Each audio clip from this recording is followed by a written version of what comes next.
Thank you for watching Conscious Consumer Network. The live stream broadcast is free to view. You can pause and rewind live broadcasts to catch up, or view shows at a later date by accessing our free archives of all shows. Check out our broadcast guide to see what's on. You can show your support by donating to our network support fund. Follow us on Facebook and Twitter, or subscribe to the monthly newsletter for updates. We thank you for supporting free and independent media.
This is For the Love of Learning, Voices of the Alternative Education Movement. Be inspired by the voices of visionaries, changemakers, and ordinary, extraordinary people who do what they do, all for the love of learning.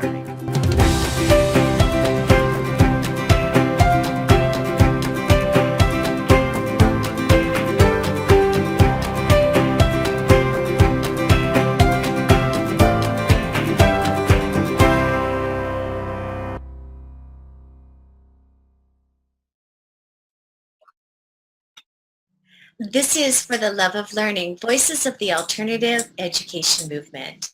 I'm Lainey Liberty, and this is episode number 114.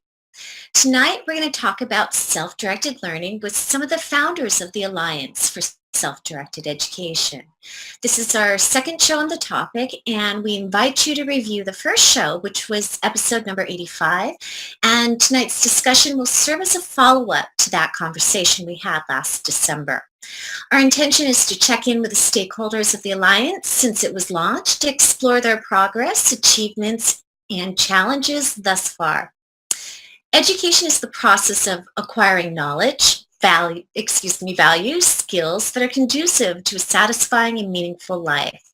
Self-directed education is education that derives from self-chosen activities and life experiences of the learner, whether or not these activities were deliberately chosen for the purpose of education.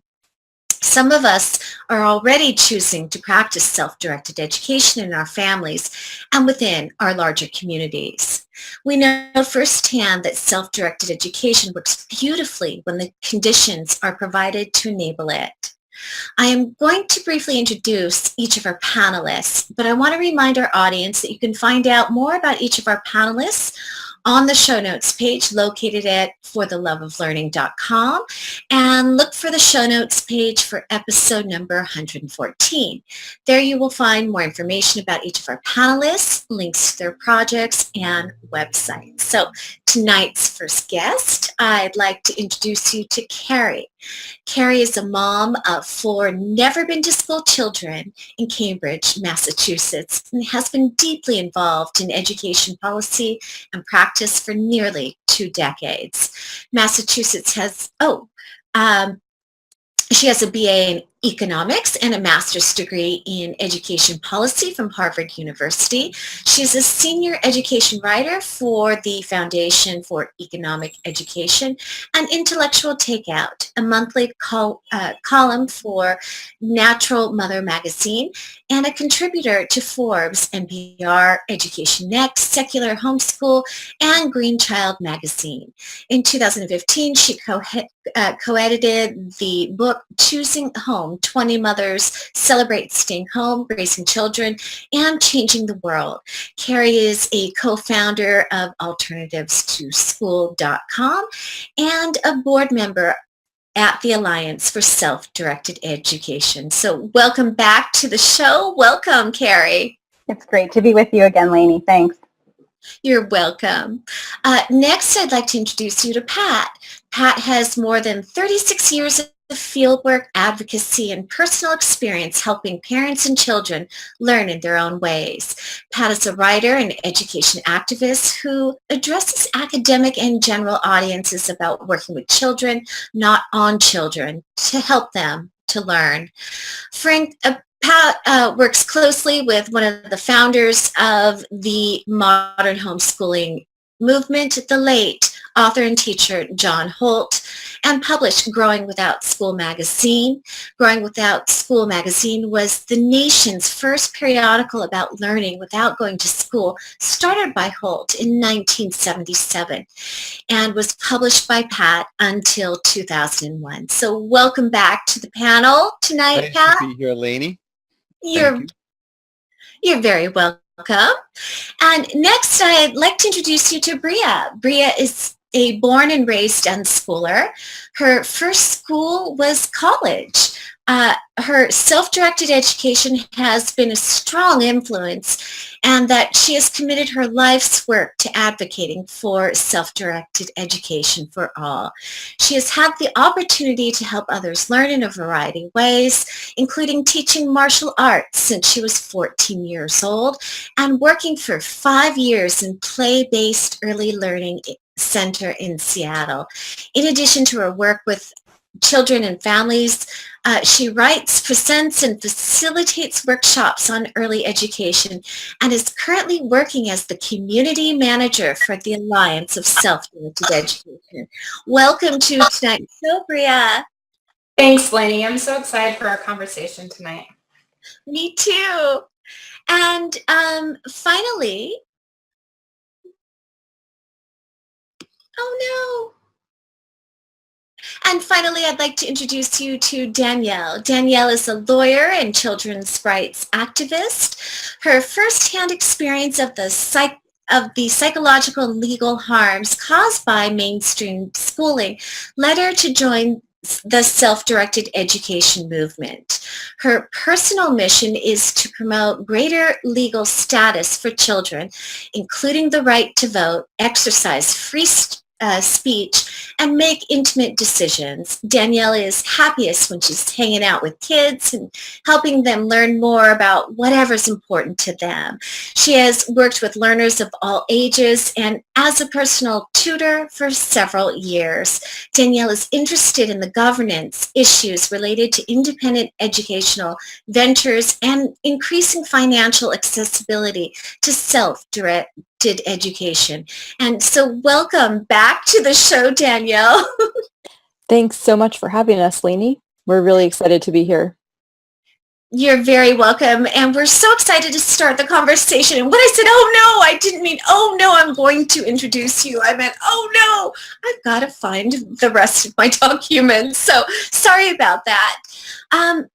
I'm excited that you are back on the show tonight, and I'm excited to just jump right in. What's happened since December of last year?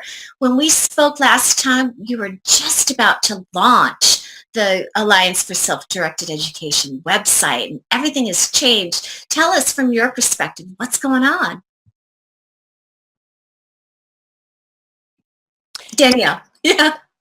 So I think some of the biggest accomplishments that we've made as an organization are really the underlying infrastructure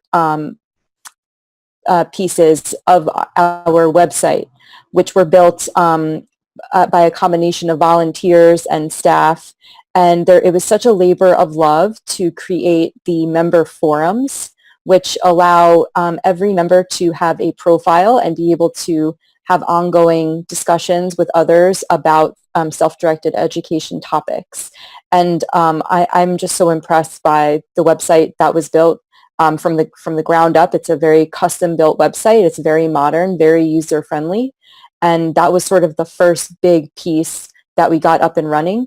And more recently, we've launched local ASD groups, and Bria has been very involved in designing and figuring out how best to introduce these local groups. So I'm sure she could talk more about that. And so the web piece, and then this, which is sort of, in the atmosphere, a very decentralized piece, in contrast to the very local groups that are starting. Both of those together, I think, are going to make our movement and the Alliance a very strong group going forward. Yeah, and I'm so glad that you mentioned both those pieces together, Danielle, because I think that the forums, what we're trying to do, one of the things we're trying to do is really give people access to a community, because so often SDE families feel isolated or unsure. And part of the feedback we hear from people so often is that they want a community, or they feel isolated, or they feel like they're kind of an outcast almost in their area, and they need somewhere to connect. And a lot of the conversations already happening on the forums have to do with how people feel like this is a space where they can be really honest and really safe. And they can also get a lot of feedback and ideas from this community. And we're all gathering online. So we have people from Australia and New York and the West Coast, all over the world, really gathering at this place. So it's great to have that like larger community that can happen online. And then in addition to that, it's really important for people to be able to meet in person and find people to connect with in their local communities. So we started the local SDE groups, which will be separate entities, but the Alliance will support them through access to the forums so that they can network with each other, and so they can use our information and our website to kind of give resources to the people within those groups. So those two things working in conjunction are really helping us move forward in providing like a support system and a place for these people to be heard and to share their stories and have support. Bria, you were not on the show last year, and so I'm just curious if you could talk a little bit about when you entered the organization as the community manager. Obviously, there was no need for a manager prior to creating community and actually opening up the site. But can you talk a little bit about how you've watched the community develop since the time that you started with them, and maybe also even share some of the strategies that you're using to facilitate greater community online for your members? Yeah, I mean, I kind of had the perfect view because I started working with the Alliance weeks before they launched. So I saw us right up to the launch, and then I saw us gain so many members right away. And then I saw like the slow trickle in of more people and the action in the forums. So I'm sorry, could you repeat the second part of the question to make sure I'm following through on what you asked? I was asking what strategies you're using to facilitate greater community online as the communities grow.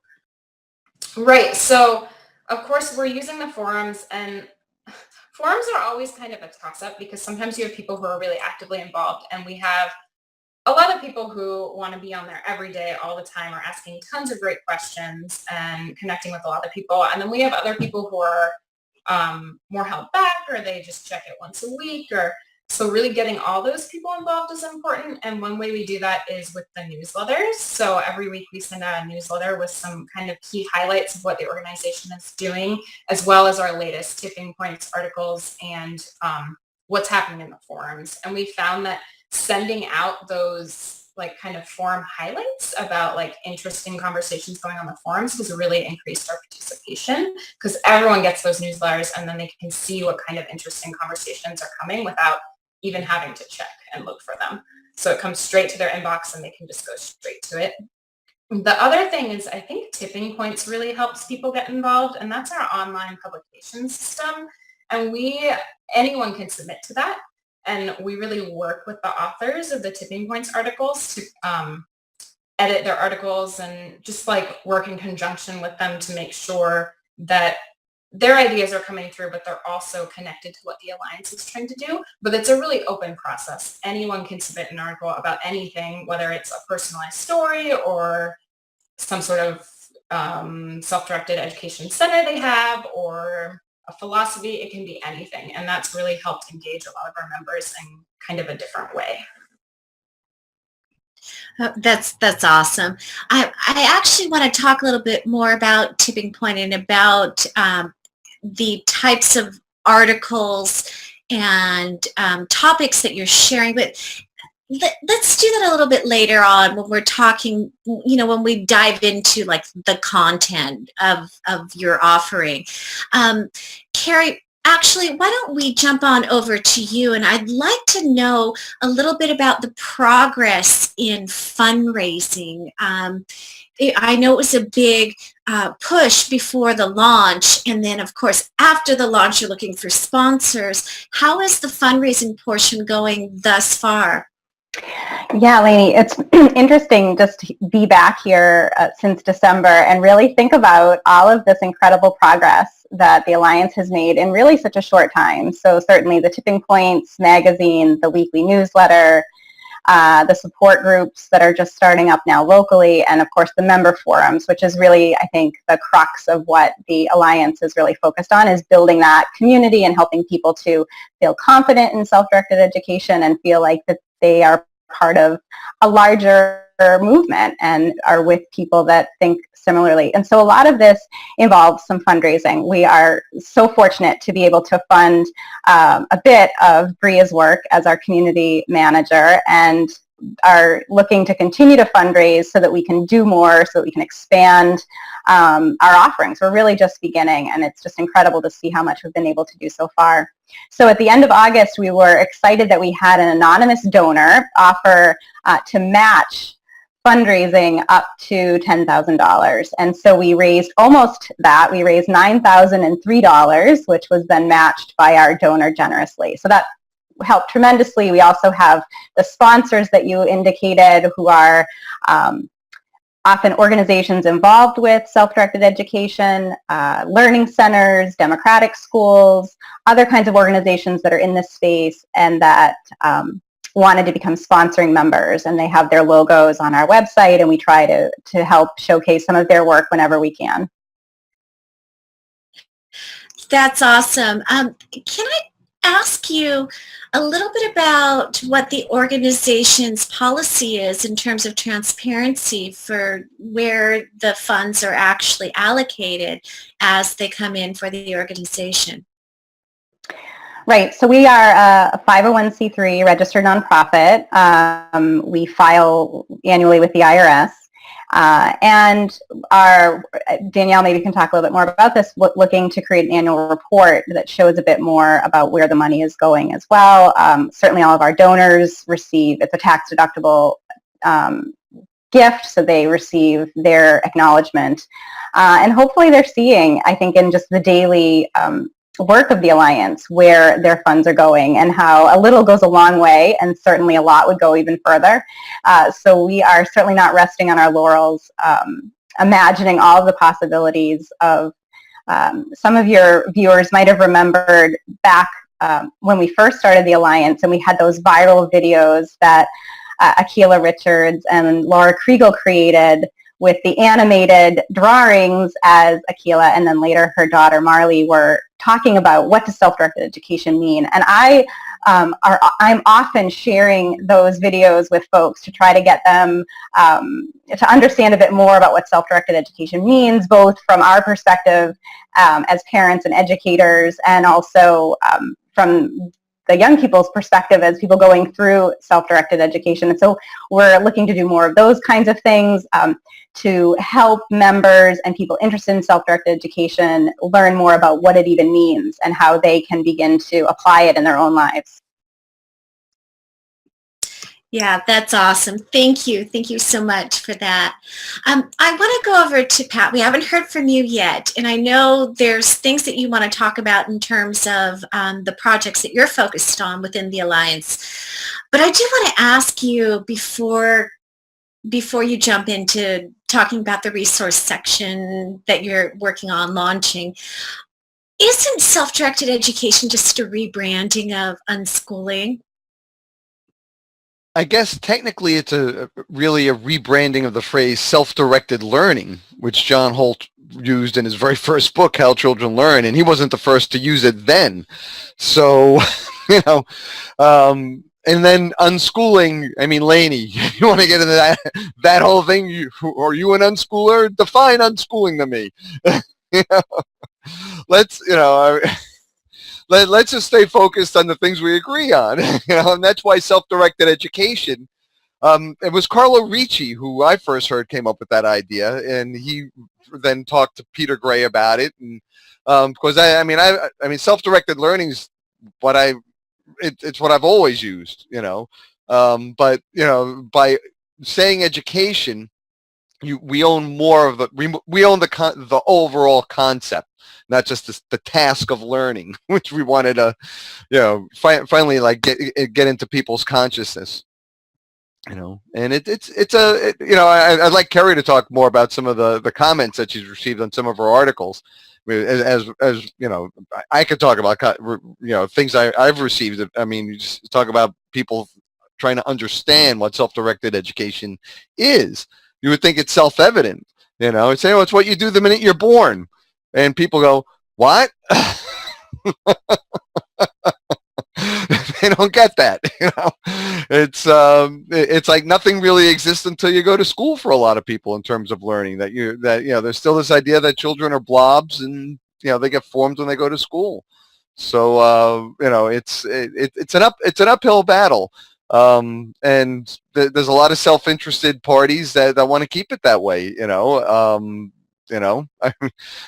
a whole industry devoted to teaching children everything from how to talk and walk to how to be video literate. It's hard to say, because people think like we want to send everyone back to hunters and gatherers or something like that. It's like, no, I mean, what could be self-directed education couldn't be better situated in our time and place right now with the internet and Google and the ability to find anything. Psychology Today had an article about the golden age of self-directed education, of self-directed learning, I think it was, in that article. But I mean, there's a lot out there that we could take advantage of, but for some reason, we don't trust it. It has to come from a school. So then to segue from there, one of the things we want to do is provide resources for people, because certainly, that's always been a function of the alternative education movement, is to not only just show you other ways to help your children learn, but also how they can grow and find their place in society, earn the credentials that they need. And, that's something that has always kept people back. I can't tell you, when I got started in unschooling back in 1981, everyone was like, oh, well, what about high school? And then it became, what about college? And it's like, because guess what? There are all these correspondence high schools. Oh, guess what? These guys are getting into Harvard and Yale and blah, blah, blah. I mean, eventually people just need to see it over and over again before they trust it and believe it. And so one of the things that we're trying with the resource list is to, and this is tricky, define self-directed education, and then have people enter their information based around those, the criteria that we put on the resource list. So, it's like self-transparency, like if, because not every school is going to, or learning center or even home is going to say that, oh, my children are completely 100% self-directed, but, there's all these shades and nuances, and everyone needs something different. I mean, everyone needs help at some point, and, certainly, even, I mean, I can't help but remember when I got started growing without schooling, there were some people, usually, Christian conservatives who would not even, they would subscribe to our magazine only to get our directory of families and our resource list of books and materials, because they didn't want to hear about how kids are good at learning. but they did want to know, like, well, how do I, get my son a degree in biology, or how do I get credits for, math so that they could get into college, And so those are the things that we're trying to do, but we really want to do it more from a self-directed education perspective and really promote those groups primarily, rather than the conventional school at home curriculums and products that are out there from the minute your child is born until you die. Take the course in death and dying. Which, by the way, I did. I took a course in death and dying, believe it or not. Right? These things that every human being has gone through for centuries, somehow we need a course for. But I understand the reasons for it. But I do want to jump in, going back to what you said, Lainey, asking if self-directed education is just rebranding unschooling. And I mean, Pat touched on this, but it kind of depends on your definition of unschooling, which is a whole other situation. But I think that something we shouldn't forget about self-directed education is that it can be done alone, or it can be done in communities, or it can be done within families. This is something like self-directed means you're directing yourself. So if you want to go and learn everything you can about math from book, you're going to go do that. But if you want to go and find a teacher to teach you math, and you choose to find that teacher to teach you math, that's self-directing your education. But everyone's going to go about it differently. Some people might want to go find a group to go learn math with, or some people might not even want to do math right now. Who says that you have to learn math when society tells you to learn math? But you can do, self-directed education is something you can do in so many different ways. And I think unschooling has more of a package, and it's more seen as something people do individually or within families. So it kind of depends on your definition. And I think that we could open up the definition of unschooling, and we could open up the definition of self-directed education to encompass all ways of doing it, as long as it's the child or the person choosing to do it on their own. I'm actually really glad that you answered that question in that way.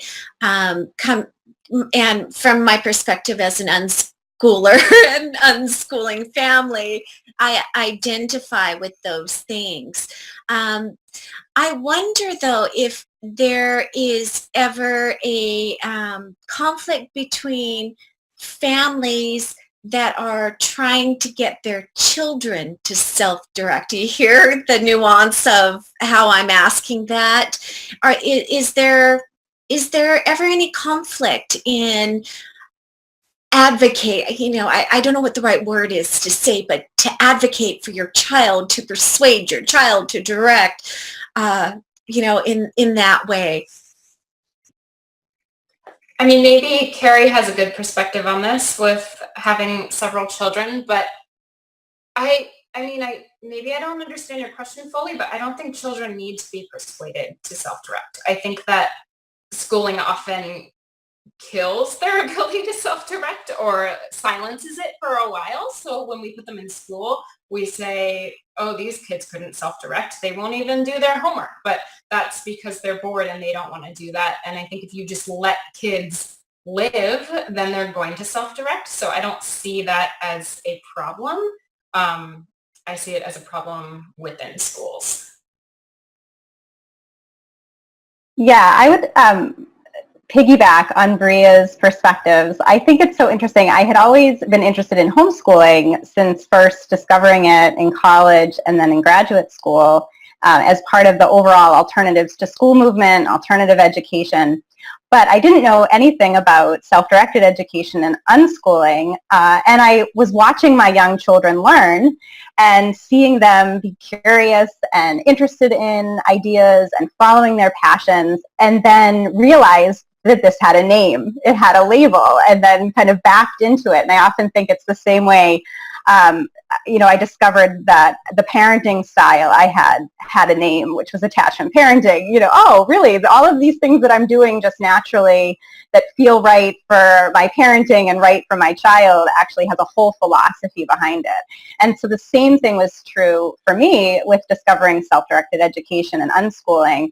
And then starting with kind of the contemporary literature and research on self-directed education, certainly Peter Gray's work and his book Free to Learn, and John Holt's work even earlier. But as I began to scratch the surface, I realized that this idea of self-directed education is sort of a modern take on an ancient philosophy of autodidacticism, self-teaching. This goes back, well, certainly Peter will say to hunters and gatherers, but it goes back to, Aristotle talking about self-fulfillment. And then, the Middle Ages, where autodidacticism and self-teaching was happening quite often. And then there was sort of a lull until kind of the late 19th century. Interestingly, as compulsory schooling kind of took hold, there was not long after kind of this immediate backlash to that just reconnected with kind of these progressive ideas of autodidacticism and self-directed education. So you saw, the work of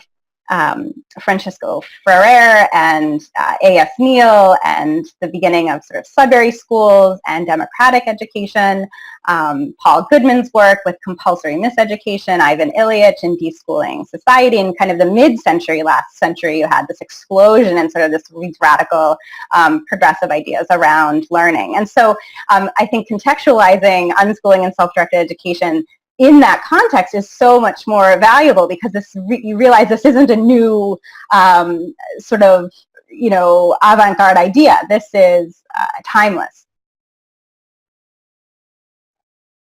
Yeah, and not only is it timeless, but it seems that it's almost I like to say, I mean, I don't know when the time is ripe, but it's like all these people. I mean, Illich used the phrase when I visited him down at Penn State, but he used it just about anyone who asked. He says, "I live on the fringes of the university." And John Holt, refused to teach at the university other than as a visiting professor, because he said, "I'll just wind up doing what they want to do, which is not my goal." I have my own personal ideas about learning, and they're in conflict with these institutions. And I mean, so many of the George Dennison and some of these other writers that I've met through John Holt and over the years since then, Sugata Mitra more recently, they're all still not in the mainstream. They're still on the edges. But I think there's more of us now. But it's still it's still like amazing to me that I mean, homeschooling is 2 to 3% of the population. And, I think, if you add up the number of homeschoolers, it's over 2 million. That's more than the number of kids that are enrolled in private independent schools, certainly alternative schools nationwide, I bet, So, I mean, it really has been a significant movement, but it's still like being ignored. And I thought, like, when you hit 2 million, like, some people would start to send up flags and say, hey, maybe we should do more about investigation. Instead, like, most of the research, except for the people that we all know through the Alliance, those, most of the research is about what's wrong with us. Like, why aren't we up to grade level? Why aren't we following the curriculum? How dare we think we can do what we do with our children? As one reporter asked me, what makes you think you're better than everybody else? Oh yeah, just the idea that and forget that. It's like, no, I don't think I'm better.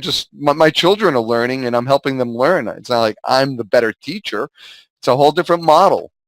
It's and that's kind of hard to take for a lot of people. And I think with all the disruption that's going on in our society today, that there's a real circle the wagons about. At least among the school establishment and the professoriate, to circle the wagons, because I mean, we should be questioning these things. Why is college 4 years? Why is high school 4 years? Right? Where does that come? Why is Northeastern 5 years of college? Why do they get to charge you tuition for doing an apprenticeship? I mean, but that's what it is, and that's a model that they want other colleges to follow. I mean, we're out here rattling the tree, but there's such a big forest out there. But I'm happy that me and my colleagues and many of the people that are coming into the forums and stuff, they're seeing that we don't all have to agree on the specifics, but we can all agree on one thing, and that's like we want something different for our children. Yeah, and Pat, I'm so glad that you brought this up.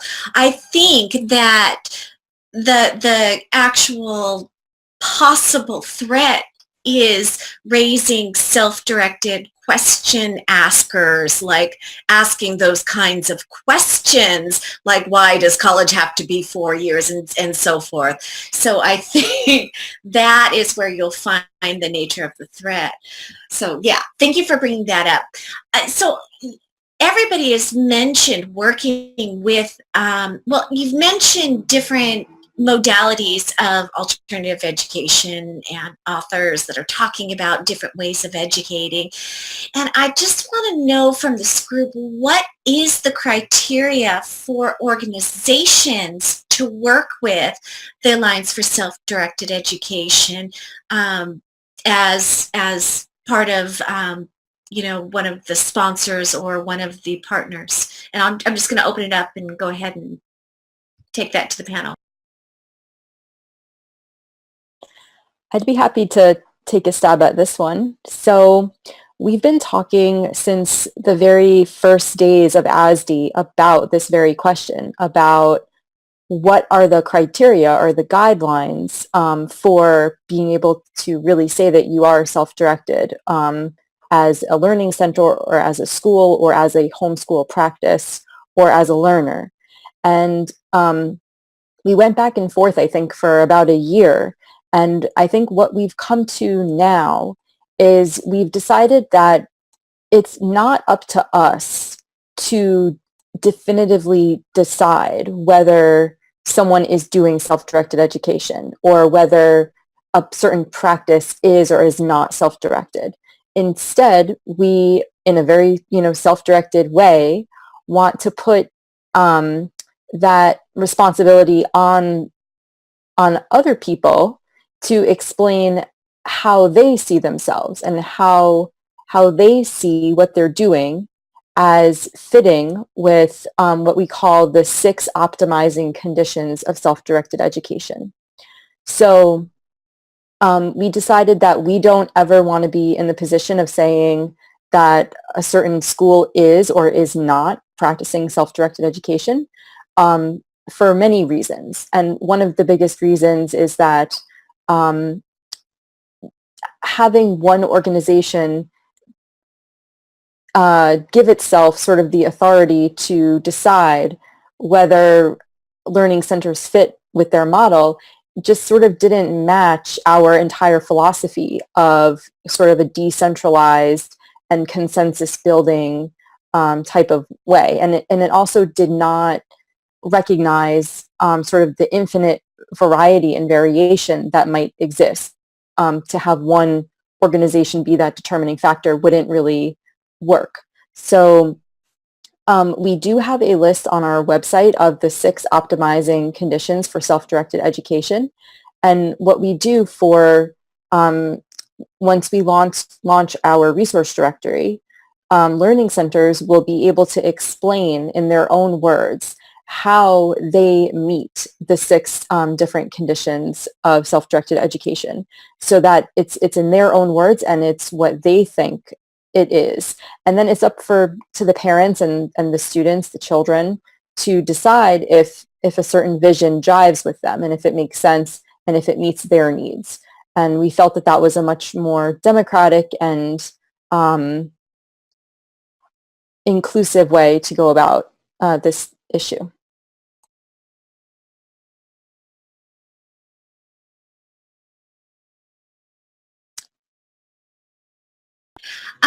Carrie, did you want to add to that, or should I move on?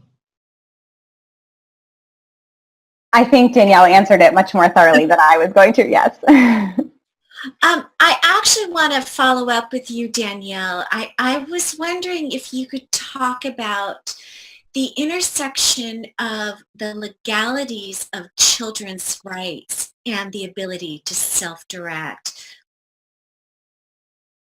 Oh, it's so interesting. And the more I spend time in this movement, the more I realize that pretty much everything can be a legal issue if you make it one.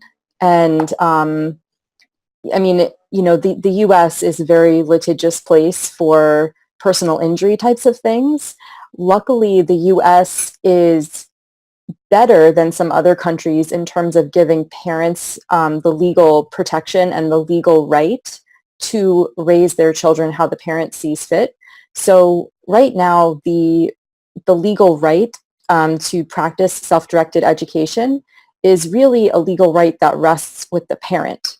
At least in the United States, that's true. And so since I've been involved in this movement, I've been involved in legal issues from every perspective. So not just from the child's perspective and the children's rights perspective, but all of the legal regulations that go along with being a nonprofit organization and how to make sure that ASDE is compliant with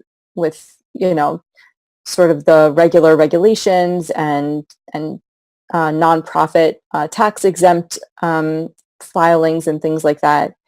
And I feel like I've only just started to scratch the surface of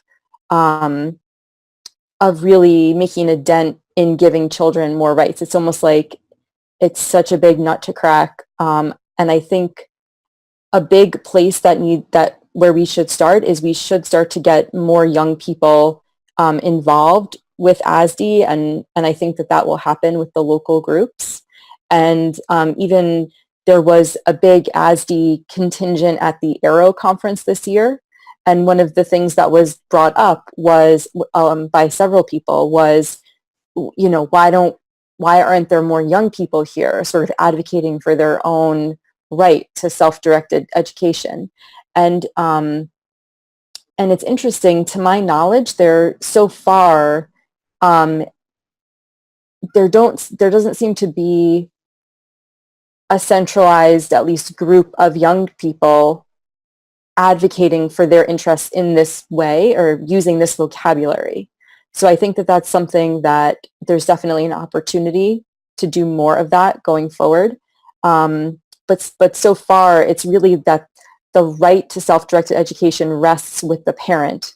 And I think anything to push it further than that and to give children more rights, I think we're going to have to open up the conversation to be around why we have this artificial barrier of, at age 18, you suddenly become a different class of human. Like before 18, you have very few rights, and then just by virtue of your birthday changing and you becoming 18, you really become a different category status of human in terms of your legal rights. And it doesn't seem like that many people are having that conversation or want to engage with that conversation. It seems like everybody thinks that there has to be a line somewhere, and everybody thinks that that kids just as a category, I mean, not everybody, but mainstream culture, I think, thinks that kids are incompetent and that it's so important that we protect these little people from their own incompetence that it justifies, withholding rights until they get to be this certain age. And I think that that's the concept that we really need to tackle in order to really move it, the big picture forward of really increasing children's rights in a meaningful way. And I see that Priya would like to follow up. Danielle, that's so fascinating, and I feel like you could probably have that discussion for hours, but I want to go back to one thing you said about having a group of kids or young people advocating for themselves. I think that's a great idea, and I think that the barrier is that these kids are so often arguing with their parents. Like their parents are the roadblock. If they're not already involved in self-directed education, their fight is with their parents. So they don't feel like they can go out and advocate for themselves on a larger scale because they haven't even gotten their parents on their side yet, or their parents are forcing them to go to school, or they're just having that back and forth. Even for years, some of the people who even come to the forums asking for help, talking to their parents about these things. And then the people who already are self-directed feel like they've won the battle, and they don't need to fight for this necessarily for other people yet. Like I know as an unschooler, I didn't even think about the fact that there were other people in the world suffering through school until I was older and met some of them and heard their stories and realized. So if you are already involved in SDE, you're not thinking about advocating for others necessarily. Some people maybe, but generally not thinking about that. And if you aren't already involved, your battle is with your parents, and it's hard to look beyond that. This is where I think the self-directed learning centers that we highlight on the Alliance's website, that are many of them are our sponsors, many of our members are involved in some way in these self-directed learning centers, resource centers. And I think these can really be an incredible aid for these families that Bria is mentioning, where their parents might not be quite on board yet with this whole idea of self-directed education. They might just be moving, for example, from a schooling mindset to a learning one, but have a lot more to go in that journey, and maybe just discovering homeschooling, for example. But if they can find a self-directed learning center, I know here in Massachusetts we have up to 8 of these self-directed learning centers, which is really exciting, spread out across the state. And these are really hybrid models. So families can go have their young people go to these centers 1 day a week, up to 5 days a week. It makes self-directed education specifically and homeschooling much more generally more accessible to more families. And I think it can be a great way of beginning to show skeptical parents what self-directed education can be. For many, this is just a new idea that they've never even heard of. They just might know that school isn't working or that their child isn't happy in school, and then this becomes the crutch and the bridge really from a schooling mindset to a learning one.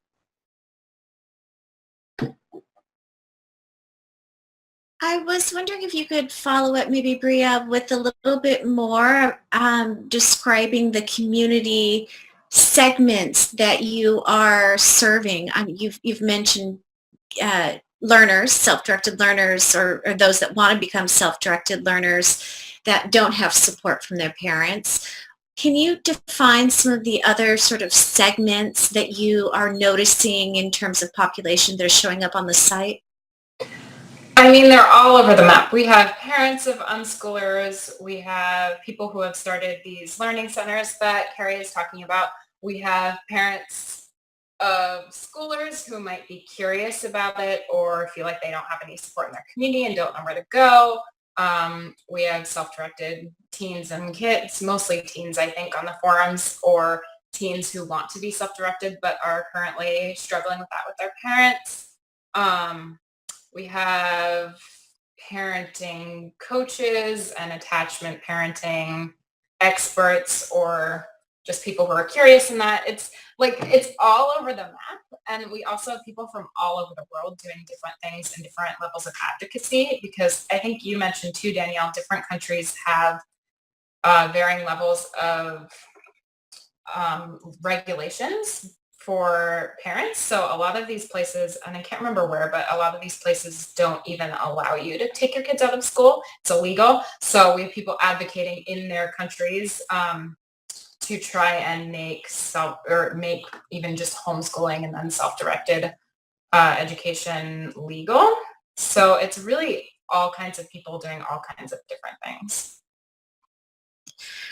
Pat, you actually talked about the nuances of being a self-directed learner. Some are actually in school but still self-directing. Some are completely out of school and in an unschooling sort of family setting. Can you talk about a little bit about, how people can adapt self-directed learning regardless of what their situation is? Certainly. The main thing is pay attention to your children. What are they saying? And what are they not saying?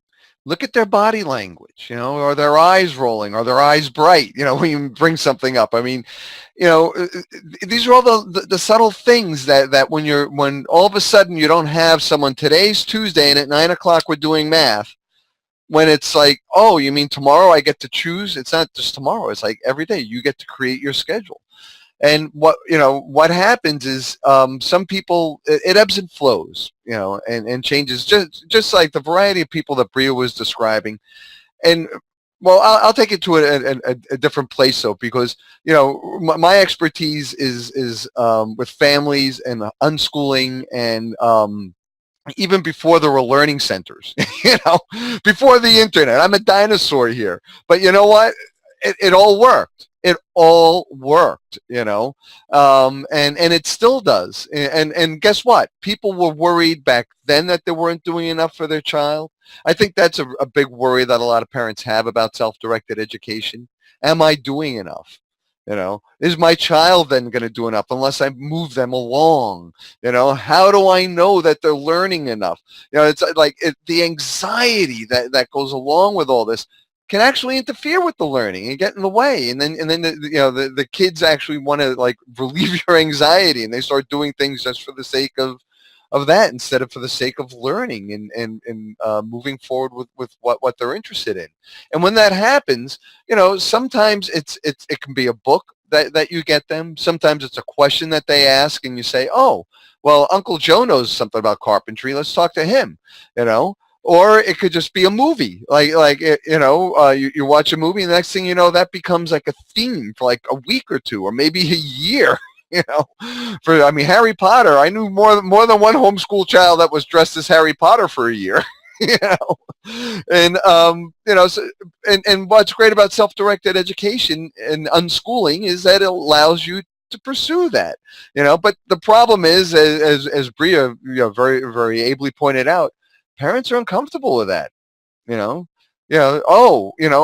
can't tell you how many families, at least in the 80s, when homeschooling was not on the internet that much or at all, were into music. Music was a good thing, and we used to sell cassette tapes of families making music. The Universal Amazing Musical Family, I think, was one of them and stuff.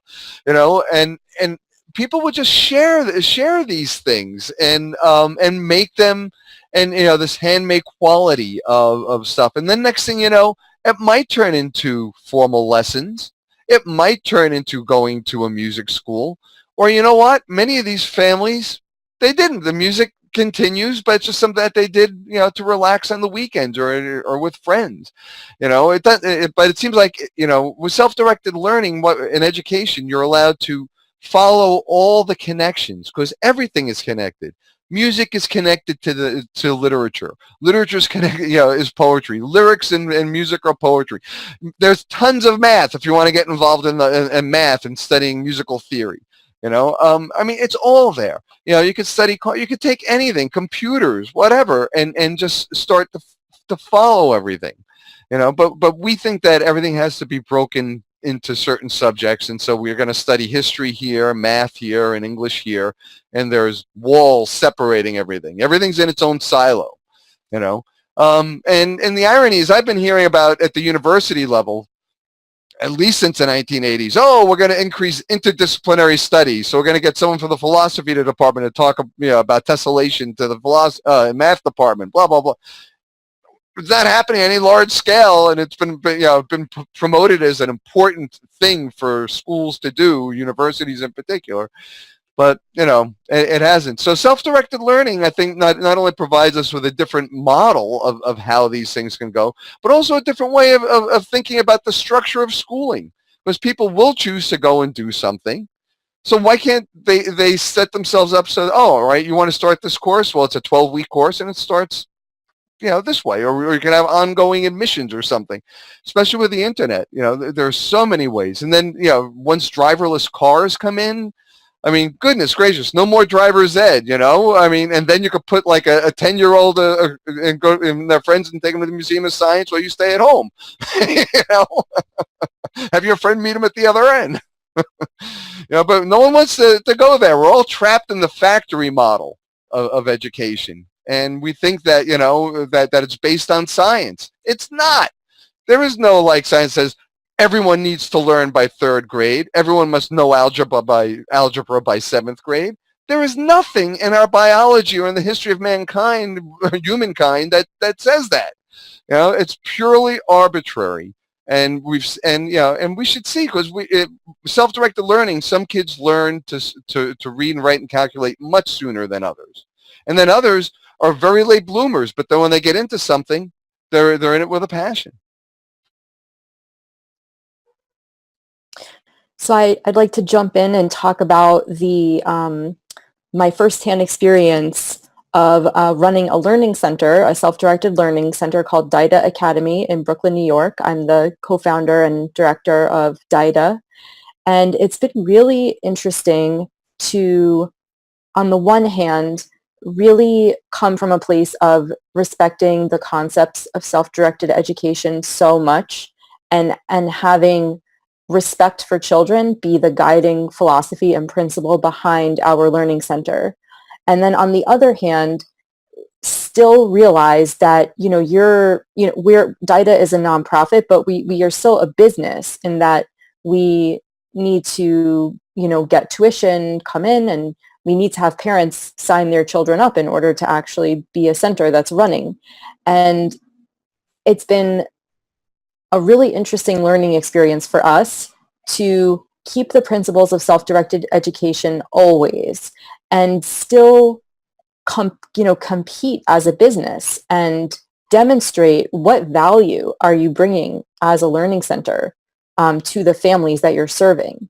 And sometimes I wonder if self-directed education isn't just totally incompatible with so many business concepts. Of course, self-directed education is incompatible with schooly concepts, but so much of what we see in the business world and the world that we kind of have to be prepared to enter when we become adults so that we can make a living is this very what value is being added, what's coming in, what's coming out, what are the inputs, what are the outputs. And it's interesting and challenging to uphold the values of self-directed education and also prove to parents, well, what am I getting from the money that I'm paying for this learning center? What is my kid getting? And I wonder if Bria, you have any experience with this in the different learning centers that you've been a part of. I think the way that we're approaching it right now is we describe our offering in terms of that we help students create projects, and that it's going to be self-evident in what the children create in their projects, what they have learned.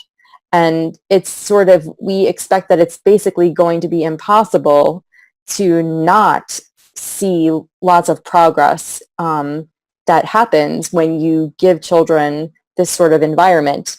And in the past, that is what we've seen, that when you optimize the conditions, learning does happen. And it's not always something that you can predict in advance, that, this student is going to learn this many units of math and this many units of reading.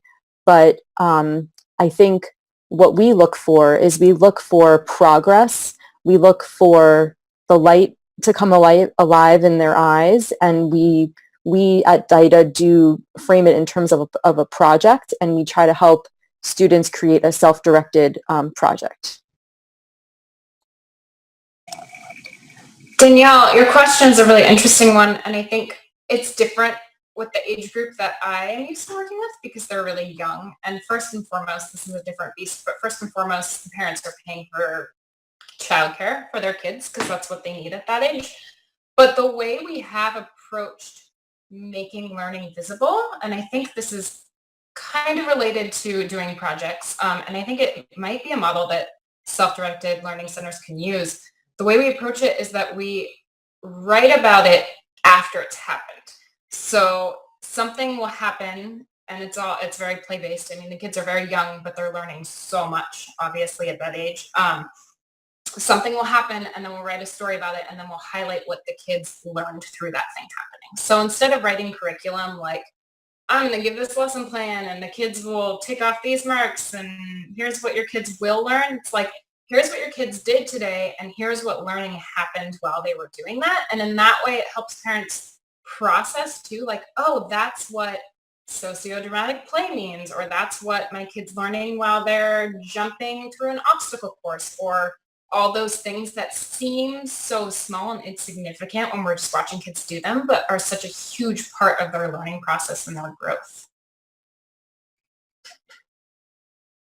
And I'm so glad that there are centers and there are groups and there are organizations that help change the social understanding of what self-directed education actually is, because I think it's a social problem. It's not the understanding of the value of being a self-directed learner. Anyway, we're going to take a short break and we're going to come back and continue the conversation in just a few minutes. So please do stay tuned. When the world thinks about protecting children, it seems like a lot of adults think we mostly need protection from ourselves. I keep hearing adults say that the world is a scary, broken place, and I know my family protects me from a lot of scary things, but my mind isn't one of those scary, broken things. I imagine that even though I need protecting, I also need to learn how to make decisions that I can live with, and decisions that bring me closer to the goals I set for myself. And don't worry, this isn't me complaining about why I hate school, even though that point is pretty good too. This is about my right as a child to be truly involved in the decisions that have to do with what I learn and how I learn it. Many adults see children like a blank slate, a coding sandbox, if you will, that can be filled with any command adults see fit, especially when it comes to learning. And even though adults live with us, most of them still believe that we don't start learning until we go to school. Even though you watch us learn how to walk without being taught, and even though you're constantly astonished by our capacity to understand and apply information really early on in our lives, you adults still believe that the best way for us to learn is to put us in groups inside classes, tell us what to learn, for how long, and then force us to show you that we've learned through testing. As time goes on, a simulated environment starts taking priority over our natural learning process. Eventually, adults successfully transition children from our spirit of inquiry to something that makes more sense to you and far less sense to me. Then, when I do what I'm intended to do, which is to follow my interests while resisting pressure to sit still and fall in line, you call it misbehaving, and we get punished for not showing up in ways that are more convenient for the adults around us. Suddenly, we hold the responsibility of getting smart, getting jobs our parents want to brag about, and becoming an asset that makes people proud. Making people proud is cool and all, but I need to be able to say that I truly am proud of myself, and that I understand what I need in order to achieve my life goals, not yours. I, like all children, deserve to practice being in charge of my own life. And I get that I can't be in charge of all of it now, and I don't want to be. But I do feel ready to be in charge of my learning, which just means that my opinion should influence my parents' decision on anything that has to do with what I learn and how I learn it. My choice, their support. My ideas, their ability to help me find resources. And you know something? That design may or may not include school, but the point is that I'm an active participant in that decision. And when I am unruly, it may just be because your rules force me to make myself smaller, and to fit into what you need, which leaves me feeling like I have no choices, no power. And when people feel powerless, some of them push back. And that pushback is often an opportunity to learn what's happening with a child, not an opportunity to punish them so that they don't express their feelings the next time they feel that way. The notion that children are unable to develop useful skills in life without adults dictating every move is absurd. I am a person, not a chess piece, not an end result, not an experiment that a system should have access to. I am to be valued, not to be devalued by having things built upon me without my permission, much less my input. Maybe we need protection from scary, broken ideas of how we should behave and what we should learn. And maybe, if we acted like teammates instead of rivals, vying for high test scores and our teachers' attention, we could show more adults that self-directed education, the kind that centers people and not scores, is a really great way for children and their parents to live together. Want to learn more about self-directed education? Check out the Alliance for Self-Directed Education at self-directed.org.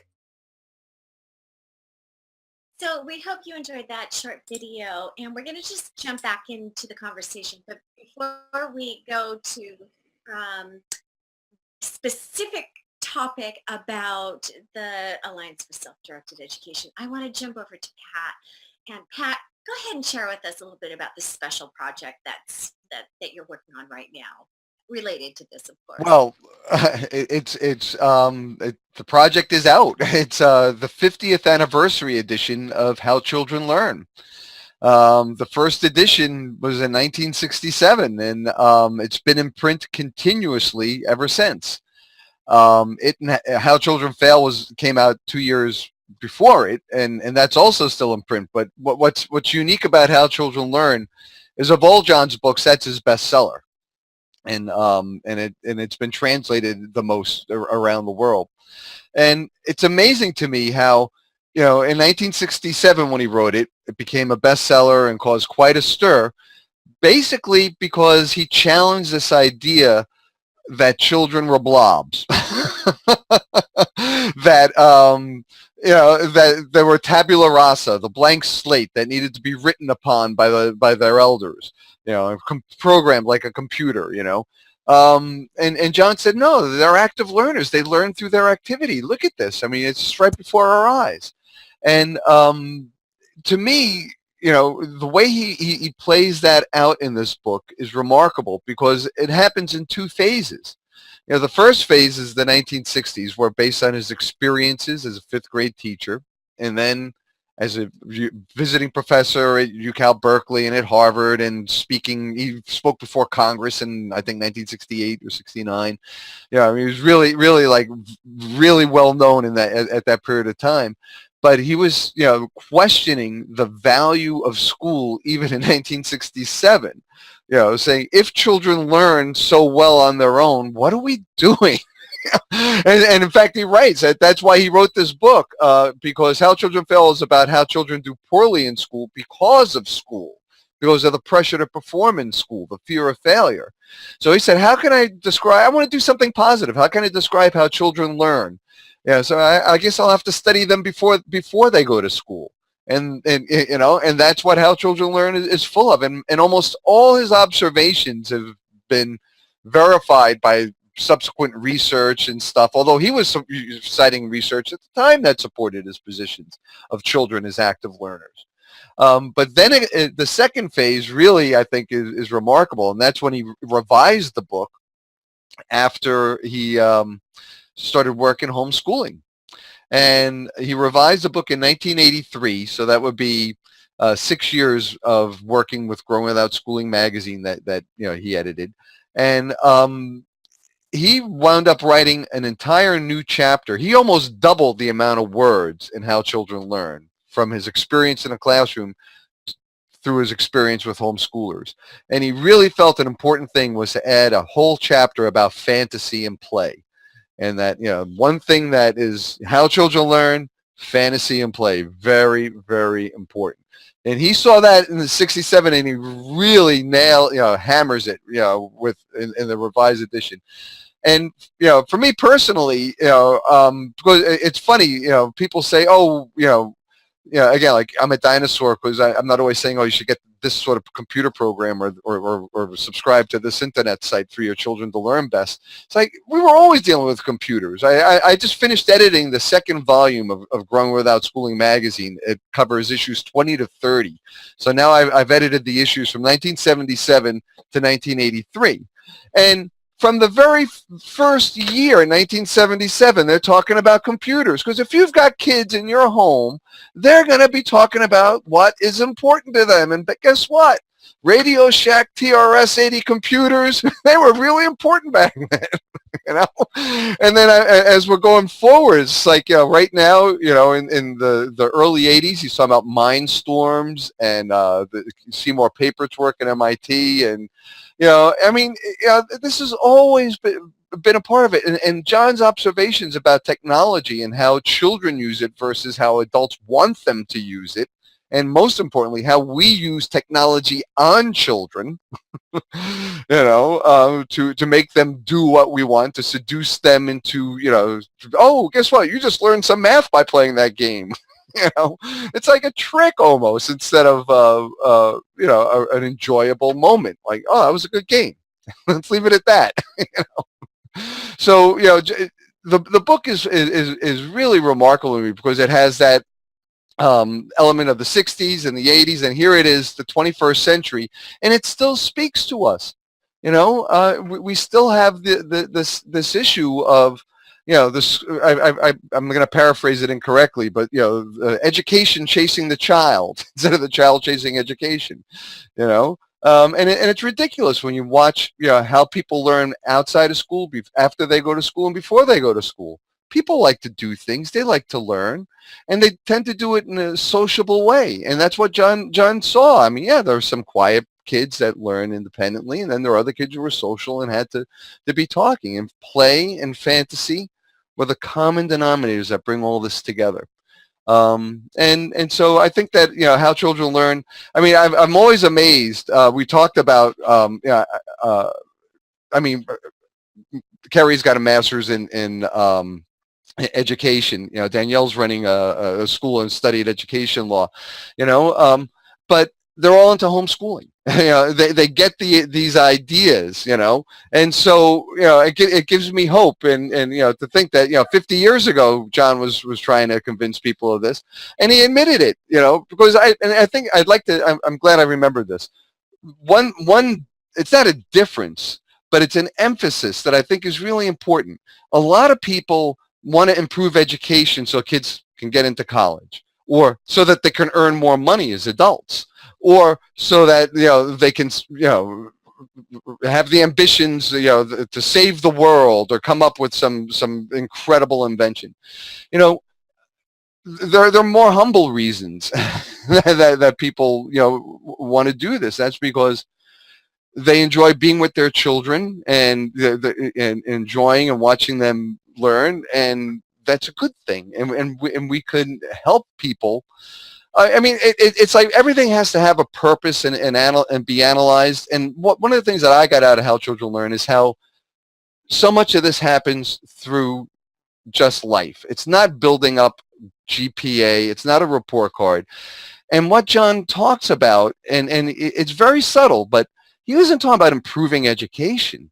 He's talking about how do we reintegrate children into adult society.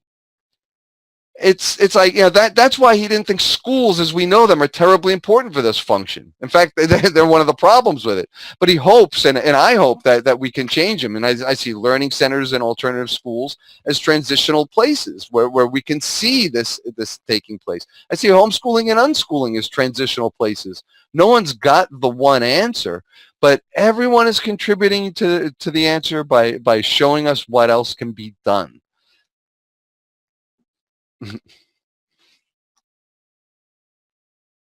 Yes, and I wholeheartedly agree with you. Thank you for doing the work that you do, Pat. It is so important. And it just reminds me that we're all approaching this from a different perspective. And the key to what it is that we're talking about is self. And self is different. It looks different for different people, and different people have different needs. Speaking of different needs, I actually want to dive a little bit into those learners that have special needs. How can we approach serving them and helping them get their needs met?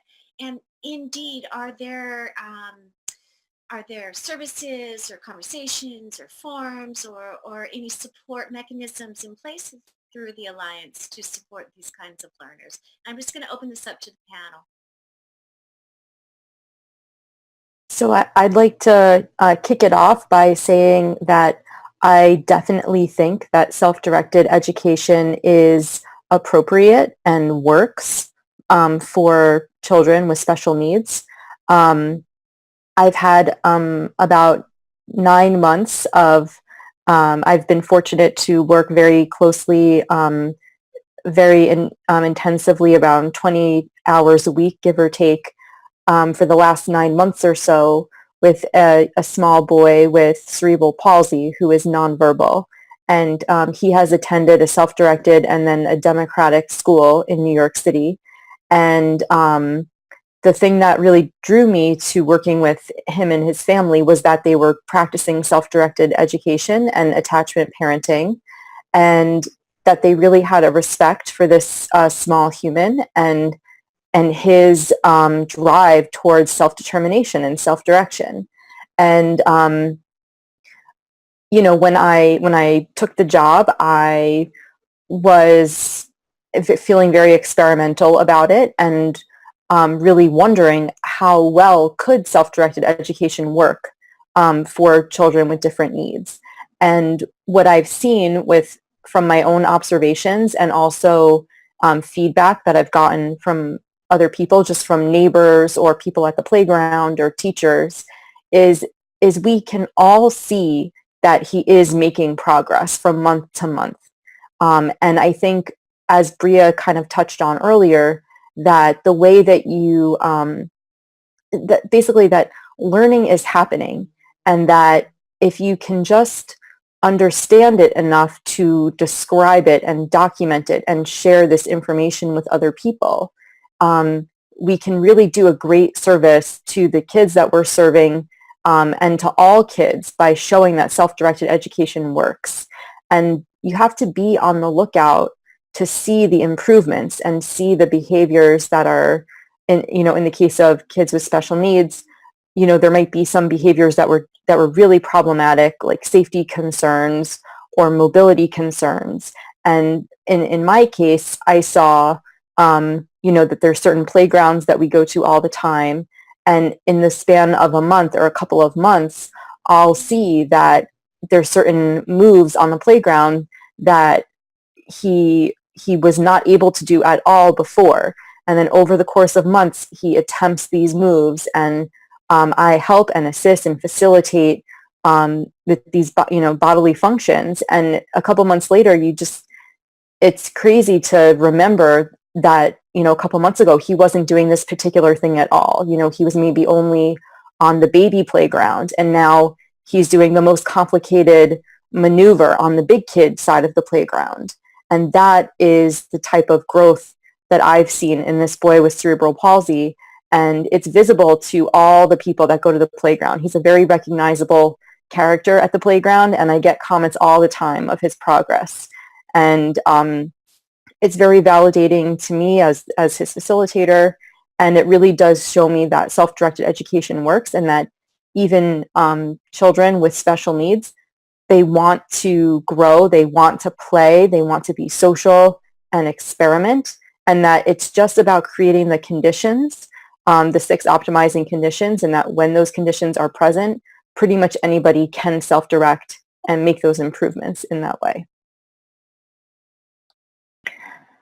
I also want to add, I mean, Danielle's story is so powerful, but I just want to add that I think for a lot of families, it's an acknowledgement that school might not be working as it is, that it sort of promotes conformity and making sure that everyone is doing things in a common way, and that doesn't always work. And so often I find that people who gravitate toward homeschooling in general and self-directed education in particular are acknowledging the different ways that their children interact with the world, the different passions that they have, different interests, that might either be dulled in the schooling environment or just aren't fitting in. So you often hear cases, and I know Peter Gray has done some research on this as well, for example, with young people who are diagnosed with ADHD, in some cases are medicated for it within the context of forced schooling, and then they leave that compulsory schooling environment to go into homeschooling and specifically into unschooling or self-directed education, and it is no longer an issue. They often no longer need medication for it. He's found in Peter Gray's research that the more self-directed the environment is outside of school, the more that the ADHD symptoms will disappear. So I think it's another example of how moving beyond this paradigm of school into a learning framework can change the whole course of a child's education, and can often be the trigger for parents to really think differently about school.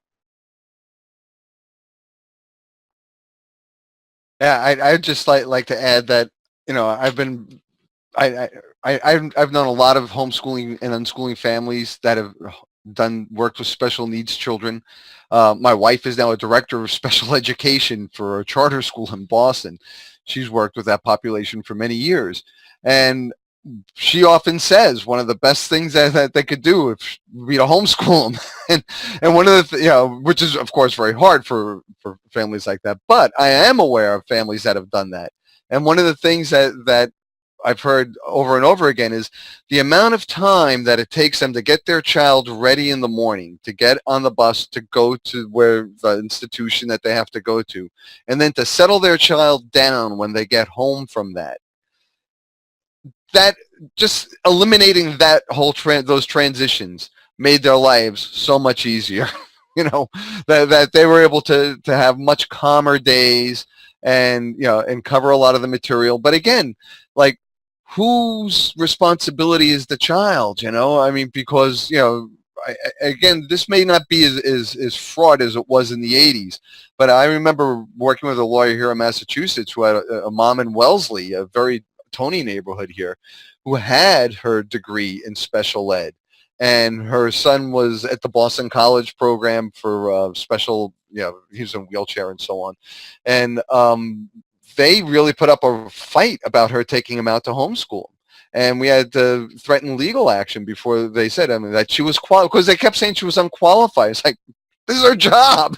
She's not going to do it anymore. She's going to do it at home just with her son. Her daughter actually was. So it's always very difficult, to do it, but it's very rewarding. And there are several books about homeschooling children with special needs and support groups. So it is a very doable proposition, but difficult, but worth it. So I have a question for the panel, and anybody can jump in, about educating kids with special needs. Is there an exception to the self-directed learner's attitude? Because I heard, Danielle, you mentioned sort of a growth mindset or a progress-based mindset, and that comes with measuring, right, progress. That comes with recording and measuring progress. With unschoolers, it's not necessarily one of those things that you do with a learner all that much, right? You don't have to be in a situation where you're tracking, quote unquote, progress. Is the progress that you're tracking, is that based on some social standard dictated legally to protect a child that is of special needs? Because to me it seems like it's out of the category of just trusting the process, and again having the parents guide and support and make those decisions. Is there another sort of deciding entity that makes you track progress? So I think one way to think about that question is through the lens of homeschooling laws, which vary by state. So for children who do homeschooling, any legal requirement to document or show progress would depend on the individual state's homeschooling reporting requirements. And New York is, I think, considered one of the more burdensome states for reporting, particularly when you get to high school age. And I know that I've heard from parents who feel very intimidated by the process of completing the homeschool paperwork. And I think that the burden of the paperwork actually does keep some families from homeschooling who would otherwise homeschool. And I think that's something that I've just begun to see how big of a problem that is. So even though parents legally have the right to homeschool in all 50 states, I think that there's an argument to be made that the burden of the reporting actually doesn't avail as many parents of that choice as would otherwise make that choice without such onerous paperwork. And so your question was like, is there some entity that is or that ought to be legally responsible for children other than parents and deciding whether they make progress? At least that's how I interpreted your question. Right now, I think the only legal entity that is responsible is the homeschooling reporting mechanism, if you're homeschooled. And then if you're in traditional school, then it's whatever the school decides is like adequate to progress through the grade levels or whatever. Oh, you're talking about special needs kids. Could you maybe clarify your question if I didn't answer it enough, or maybe if someone else has a better understanding? Yeah, I would just, what I would add to what Danielle said is that in my experience, it's been when your child is preschool age and they're special needs, the key is not to enroll them in a school program and then try to remove them. I mean, it's more difficult. I mean, you can, it's your right, but that's where all the paperwork comes in. If you're not enrolled, if you start homeschooling, or you're able to get out of an institution or whatever school they're in without having, and go directly into homeschooling, although then it's this responsibility thing. Like, people think they're responsible for the child, and it's good that we have people thinking that way, but then it gets bad when it's also tied to their funding and their professional status and all that other stuff, and it makes it difficult for families to make this choice. But in general, if you go directly into homeschooling, you can avoid a lot of the paperwork. But most families don't, because they're petrified. It's overwhelming to have. I mean, it all depends on the disabilities, of course. But for some families, it is an overwhelming task. But then when things go really bad, like that lady in that program that I knew, her daughter was just hated going in that program. It made much more sense to go through all the hassle to get her out and get her home. Yeah, and I do apologize. I do realize that my question was convoluted with many ideas attached to it. I suppose my reaction to talking about special needs kids was framing the education as a means of tracking progress. And my experience with unschooling is we're just trusting the process, and we're not going to see what the progress actually is, immediately. Sometimes, we never see it. Sometimes we'll see it, in a year. I mean, we just don't know.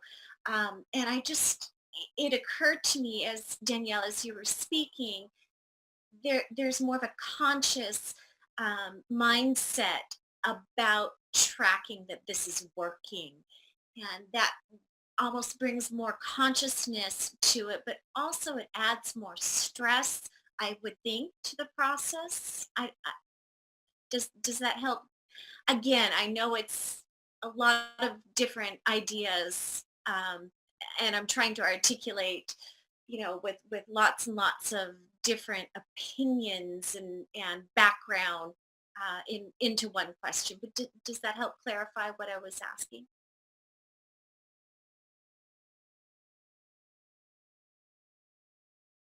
Or, All right. all right. I mean, it sounded like certainly people with special needs kids have to keep track of things that we don't have to keep track of. I mean, there's also very often there are other medical conditions that diabetes and stuff like that require attention.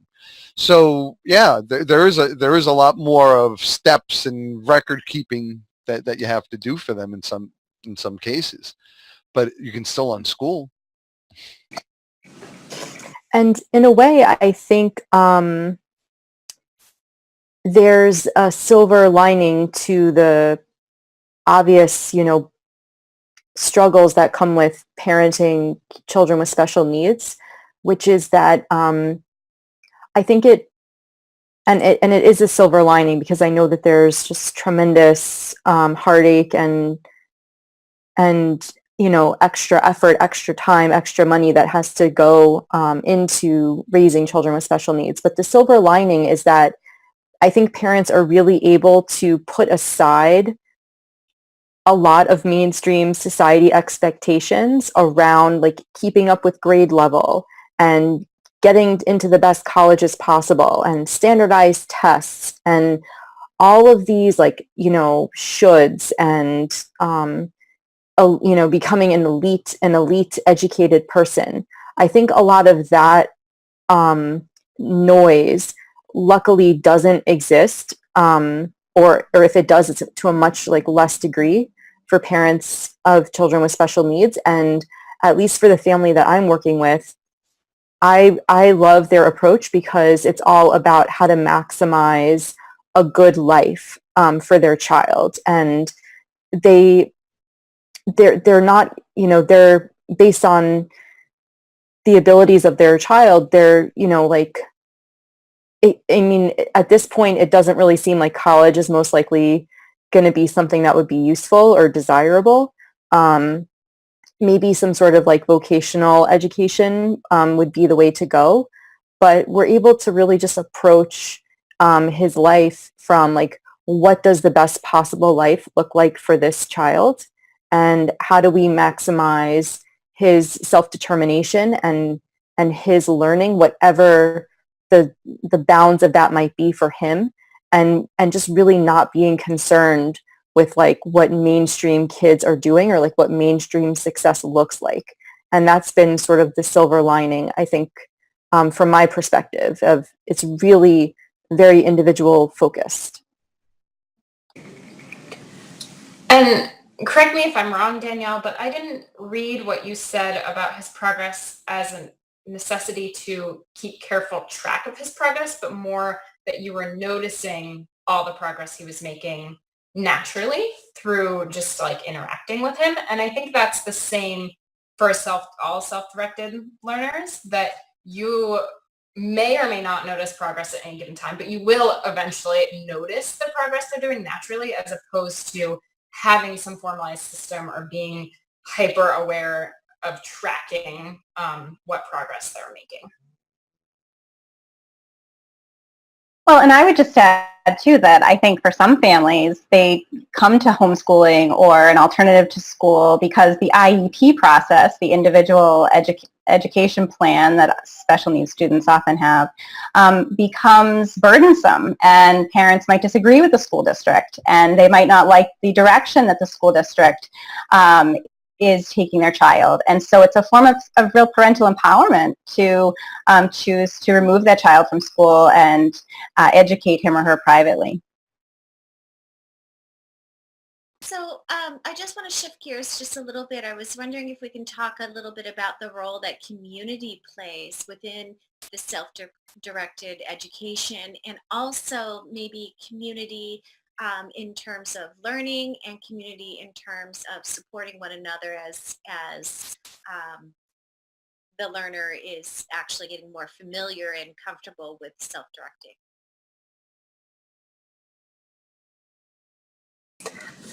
I mean, I think it goes back to what we were saying before, that it's really hard to do this in isolation, especially with all of that anxiety that maybe Pat or others mentioned that parents experience. If you don't see other people having success with this, or you don't have a support system, you're going to be so worried about your children's success all the time. So just having that community and support system is one way to kind of help you feel better about that. I think community in terms of learning really depends on the person. When we're talking about self-directed education and any kind of learning, it all depends on the person, which is kind of the problem with traditional schooling anyway, is that every single person learns differently in their own way. So some learners may really love going to a class and discussing things with other people, or having one-on-one discussions with someone, or being online in a forum and talking to people that way and learning like that. And some learners may not want to engage with communities as often or even very much at all, and they might just want to learn from books or learn online or learn from videos or self-teach through YouTube tutorials. Like, it looks different for every single person. So I would hesitate to say that community is something that every single individual always needs, but maybe something that should be accessible for every single individual if they choose to use it or that they want it. And I would echo what Bria said. I think that, you know, there's certainly a need for community when we're doing anything that's not what the sort of mainstream is doing. So when you're looking at challenging the school prototype and move to a learning centered model, that's challenging, and it's helpful to get encouragement and to get reminders that this is not only based in, you know, well thought out research and data, but that you have real success stories, Bria here being one of them, who of course was unschooled her whole life. So, you know, that can be really reassuring for folks that are going against the grain.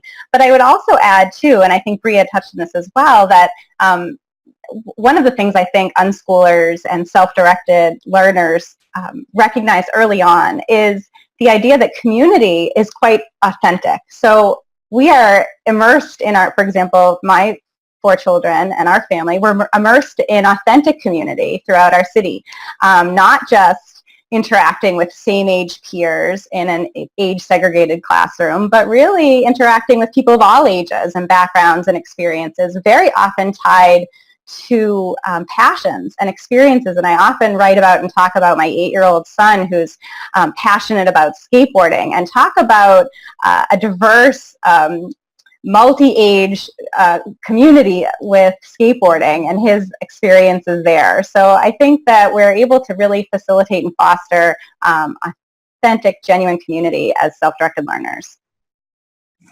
Yeah, and Carrie, you're triggering my own childhood and early adulthood memories of community, because my communities weren't like my exact same age. They weren't groups of like classes of 9th graders or anything. My communities were all multi-age, from 80-year-olds to 5-year-olds. Like, I had martial arts communities, I had homeschooling learning centers, I had art classes. Like, I had all these different communities, and none of them seemed isolated in one age group.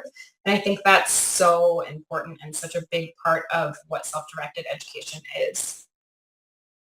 Yeah, communities are not age-based, and your peers are not everyone who looks like you or lives in the same neighborhood. Your peers are the people who have the same interests. So, you know, kids, you know, I know kids who are into 3D printing, and you know, they'll go to one of these places that has access to that, and they're interacting with people of all different ages. It's only in school where we've got this idea that a community has to be regulated by age and knowledge and, you know, GPA.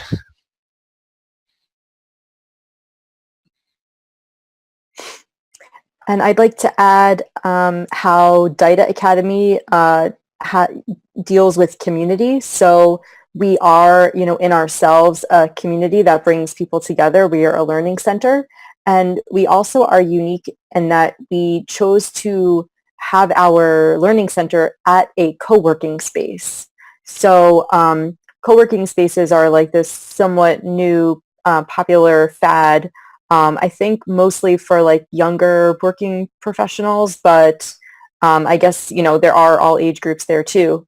And it's this great way to expose young people. So we work with like middle and high schoolers to, you know, what young adulthood looks like, what self-directed young adulthood looks like, where you're not going to work at like this super boring, ugly, old apartment complex, but instead you're going to this very nicely modern furnished place where, you know, young adults are self-employed or working on small teams, working on their passion projects, and, you know, turning their interests into income and, you know, into a sustainable living.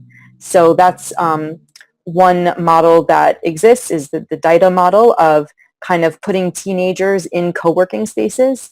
And we have found that community that creates is really interesting.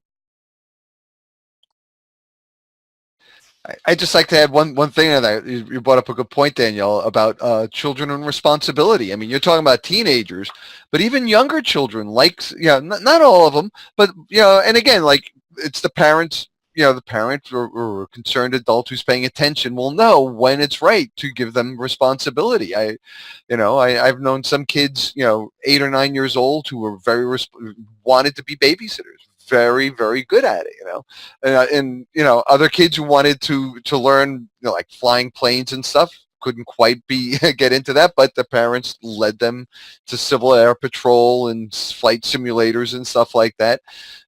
There's all sorts of ways of working with this. It doesn't have to be like, oh, based on your grade or how old you are and what grade you should be in. These are the things you should be interested in, and hanging out with the kids who are interested in those same things.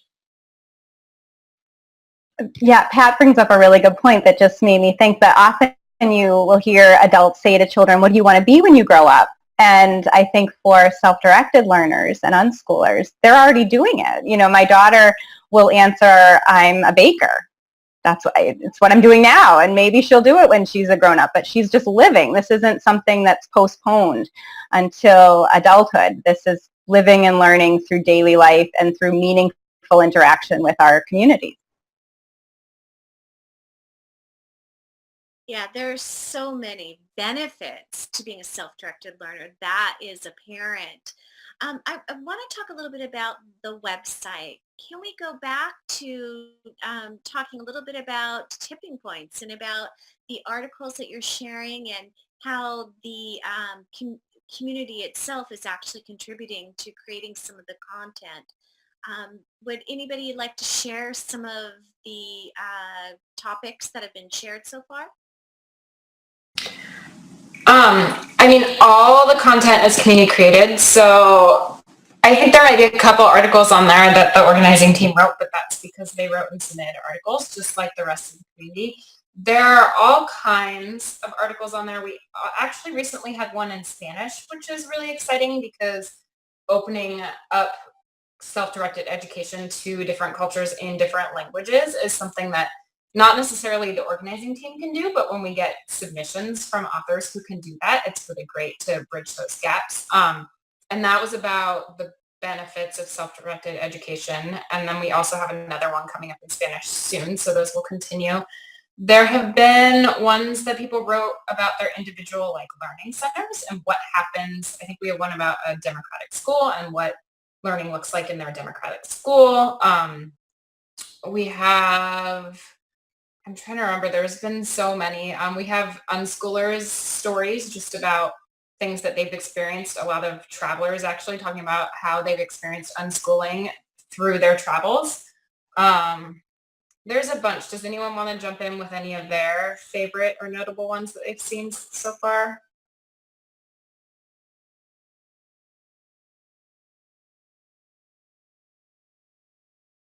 This panel suddenly went quiet. Well, I'm going to recommend that everybody actually goes to the website and checks out the articles themselves, because there's a lot there. And I think really the most dynamic part about it is that it is all community generated. And I think that's it attests to the community that you're actually building. So yeah, great. Did you want to add something, Bria? Not necessarily. I was just going to look at some of them. I was holding back on the ones we just published, but we actually just published 4 more today, so go check them out.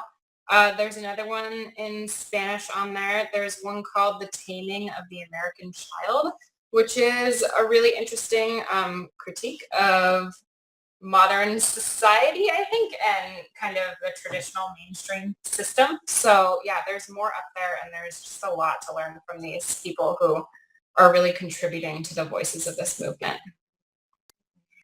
So since I met with the panel before the website actually launched, it's been live now for going on, 8-9 months. I would love if you as stakeholders in the Alliance can talk a little bit about the challenges moving as you've got to this point, and maybe share some of the successes that you're really proud of. And I'll just open that up to the panel. Well, one thing I have to say, because they're not here, but Thomas and Scott Noel and Jack and Laura, who really worked on they hand coded and hand drew everything on the site. It's not something that came together through, pre-bought pieces that were cobbled together. So it was a real labor of love and community right from the get-go. And I'm very impressed with how that's come together. And I think if when people go and visit the site, they'll see that it's a very, very tight, well-run, and deep site. I think I would add, as the treasurer of the Alliance, my focus is always on fundraising, because I think we've been able to accomplish so much over the past few months with very few resources, and it's really a testament to the hard work of all of these volunteers. But I think if we really want to take the Alliance to the next level, and some of the real exciting projects that members have suggested that folks interested in this movement have come to us suggesting, we really need to up our game a bit with fundraising. And I think that that's a key component of certainly the next few months and certainly the next phase. I mean, we have ideas for research projects and films and scholarships, even for thinking about how we can help defray some of the costs of attending self-directed learning centers, that kind of thing. So the possibilities are really endless, and it's just a matter of making sure that we're constantly trying to think of new funding streams for the Alliance.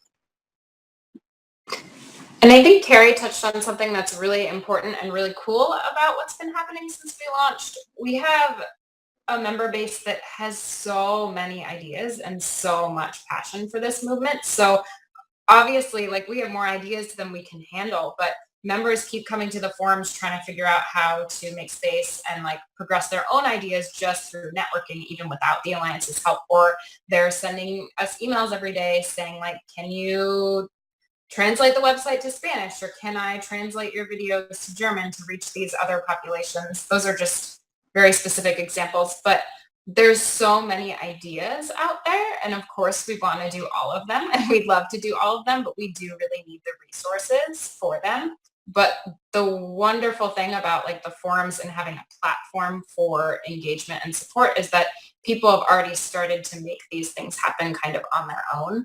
Even the local SDE groups, we're supporting them in that we're helping them connect to each other, and they can use our website as resources, but they're really self-run. They're going to be independent groups that people are going to run and develop on their own. So we're here as a resource, but people don't necessarily need us to handhold them or do everything for them to get these things done. They just need to know that there's a community of support and an organization of support behind them. And both Carrie and Bria, you've touched on some of the things that you envision in the future, and I love that there's a self-directed component of rolling that out. I was wondering if everybody can talk a little bit about future, what you envision the Alliance can actually achieve in the future. One thing that has come up repeatedly over the years, even before when we're just meeting and we hadn't even formed this, is there a role? I mean, what do we do if there's legal challenges to self-directed education? And so, one of the things that we're working on now is trying to find some lawyers and who want to represent us, represent self-directed education on its own merits, not related to religious freedom or something like that, but just on the educational issue of we have the right to direct our own educations, and that would be it'll be interesting. As we reach out and see, because again, it's just education law. There's a lot of people who really support the school is jail, or as they like to call it, not jail. Community. So that's one thing in the future, and also as the resource lists grow, it'll be very interesting to see where that goes, because there's a lot of disruption going on in the education market right now, in the education field. So it'd be very interesting. Although most of it seems to be happening at the higher levels, with colleges and MOOCs and stuff like that. But I think that as more people realize that, you can have a good life with your children, they could go to school part-time, that you can enjoy them, your family, and take vacations when other people aren't, and stuff like that, that there, it'll catch on. I mean, John Holt didn't think more than 2% of the population would homeschool. We're over that. We're at about 3% now of the school-age population. And so who knows where this can go? I mean, it'll never be the primary way, I think, because there's just too much social and cultural pressure to go to school, but we're kind of like, we're able to put spin or English on the cue ball. So instead of having it just direct, like womb to tomb schooling, we're kind of directing it to, well, we still have the right to do that, and we still have the right to do it, and we're not going to go in the center pocket. We're going to go to the side pocket. So we could still do it, but I think we will need some legal help moving forward, because as Bria indicated earlier, Sweden, Germany, Brazil, they've all outlawed homeschooling, and there's always challenges, in every state at some point or another to regulate it more. So that I think is an important direction for us to move in.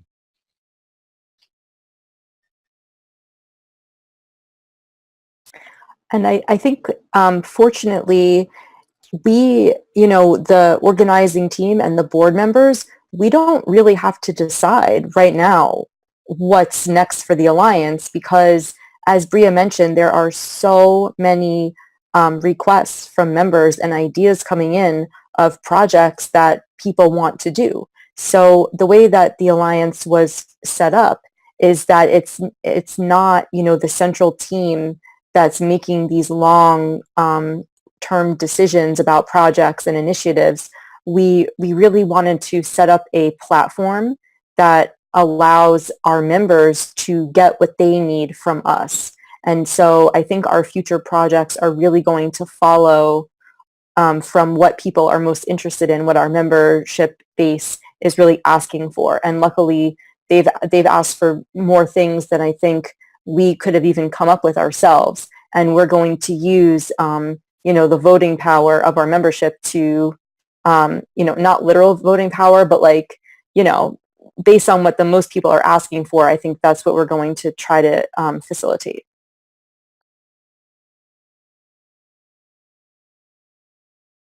Yeah, and I'm actually really so glad that you said that. That really goes to the heart and soul of the organization of the Alliance, and that really is quite inspiring. We're almost out of time, so I would love to go around to each of our panelists and give you an opportunity to share any closing thoughts.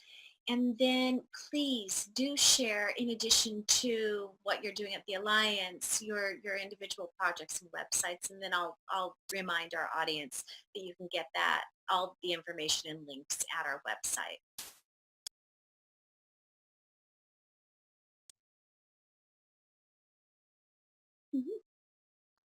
I guess I can start. So my one of the hugest sort of takeaways that I come away with every month that we have our board meetings is how fortunate I feel to have found this community that practices what it preaches, and that the way that we operate in our meetings is sort of like, I'm very proud of how we operate, and that we operate by consensus, and we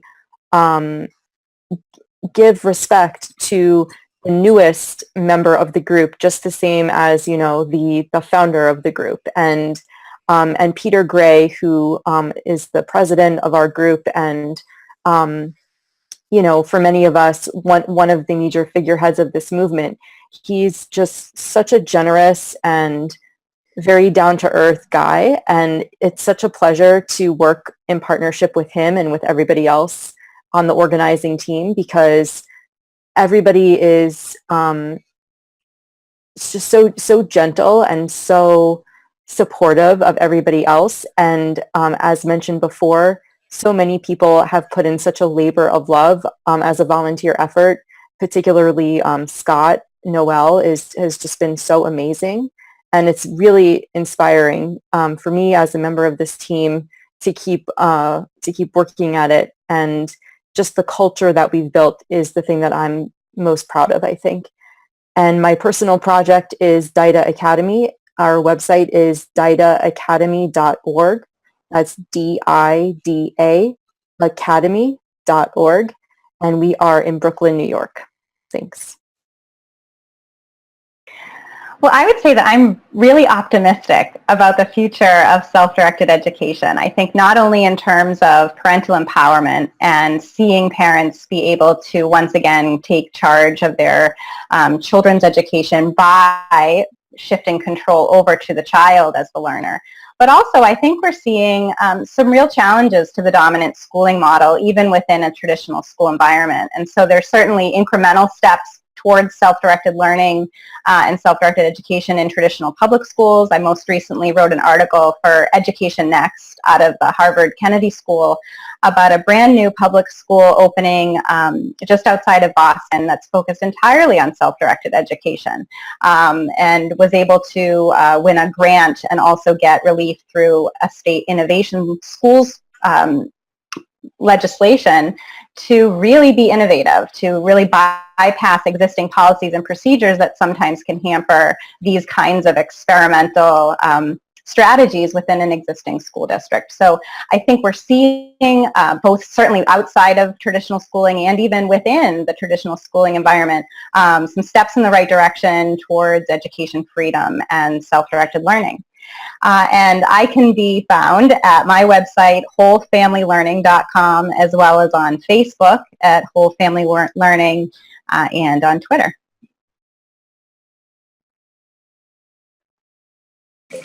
I'm really fortunate to have the role at the Alliance where I get to communicate with a lot of the members through the forums and also the incoming emails. And I said this at least once in this show, but I want to say it again. There's so much passion and gratitude from this member base. They're so excited to have this platform to communicate with one another, to get support, to even just have the information we have on the website to share with their own groups and skeptics that they talk to. There's so much excitement about this, and there's so many ideas brewing. And I think that just having a platform for these people together is going to move the movement forward. I think it already has moved the movement forward. So I feel really fortunate about that, and to be able to hear the voices of all these people involved. I community manage for the Alliance. I'm also involved with early learning. So you can find me at www.arsvigeo.com, which is the art of blooming. That's ARSVIGEO. It's kind of a play on my last name. And self-directed education.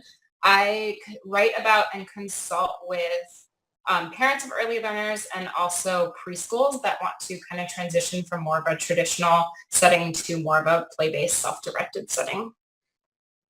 Awesome.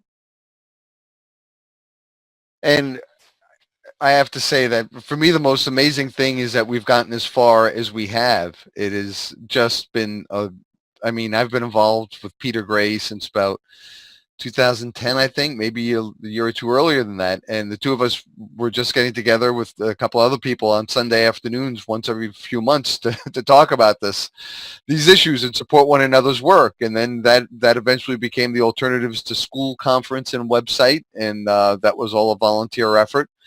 And this show, it kept growing. And but what we realized is that we needed to be more than just all volunteers. And this is, Kerry, Danielle, and Bria, and everyone else on the team has really helped kick us up to that notch, because we certainly couldn't. We're just doing it as a volunteer effort, and it was always staying at a certain level of an interest and stuff. Now it's it's ballooning. I mean, we actually have fundraising that's been very successful.